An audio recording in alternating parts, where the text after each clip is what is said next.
कैकेयी का को भवन में जाना। बड़क गातु गरिता पात कीनी कहे सिको गृह जाहु काजु सवार्य सो जग सब सहसा जानी पति आहु। पापनी मंत्रा ने बड़ी बुरी घात लगाकर कहा, को वन में जाओ, सब काम बड़ी सावधानी से बनाना, राजा पर सहसा विश्वास न कर लेना, उसकी बातों में न आ जाना।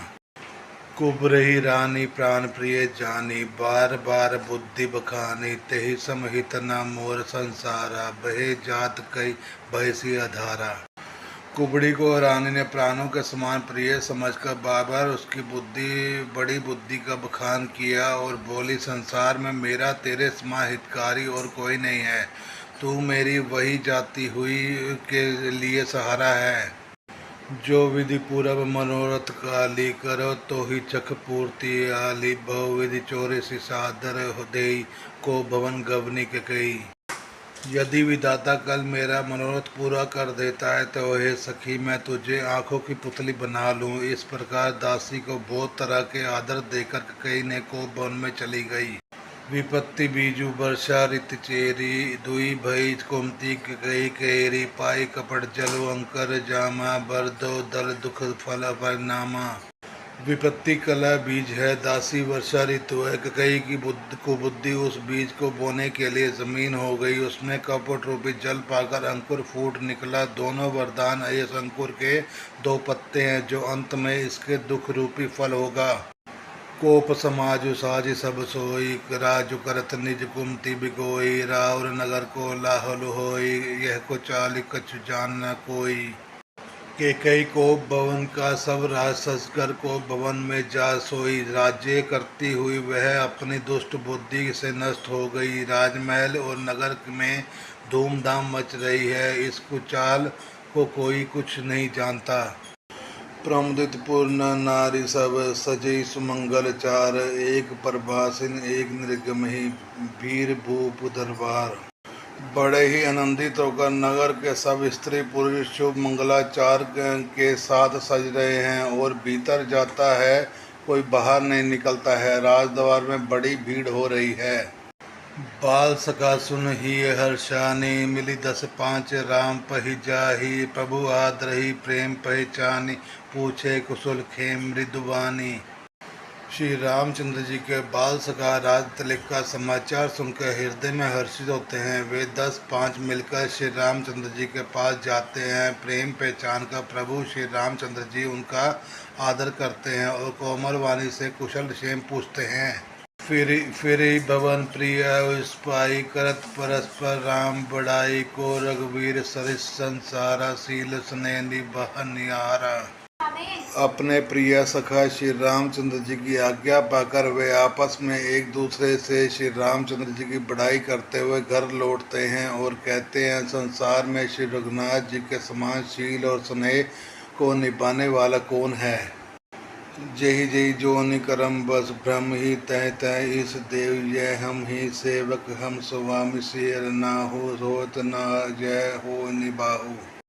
भगवान में यही देख कि हम अपने कर्म वश भ्रमते हुए जिस जिस योनि में जन्म ले वहाँ वहाँ उस योनि में हम तो सेवक हों और सीतापति श्री रामचंद्र जी हमारे स्वामी हों और यह नाता अंत तक निभ जाए।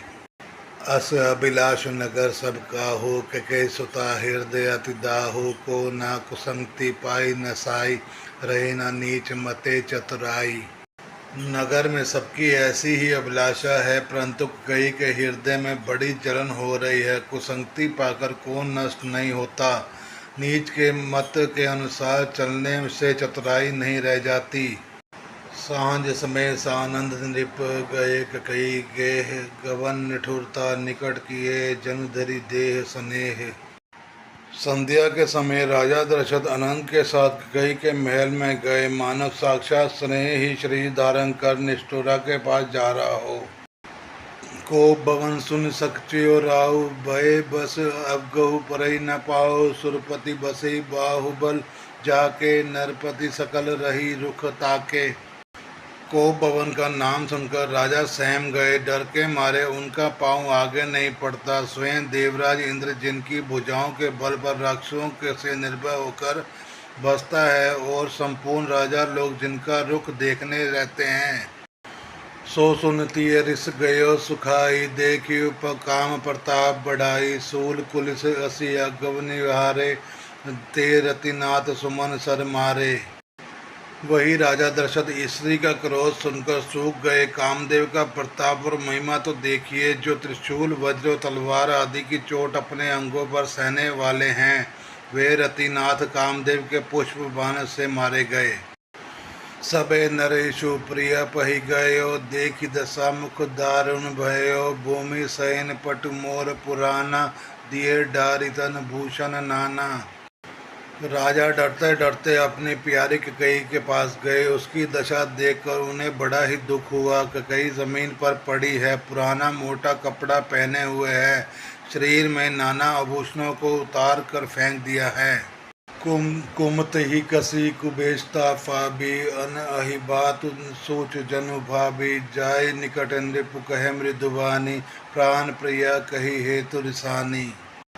उस दुर्बुद्धि कई को यह कुबेशता बुरा वेश कैसी फब रही है, मानो भावी विधवापन की सूचना दे रही हो। राजा उनके पास जाकर कोमल वाणी से बोले, हे प्राण प्रिय, किस लिए रिसाई रूठी हो?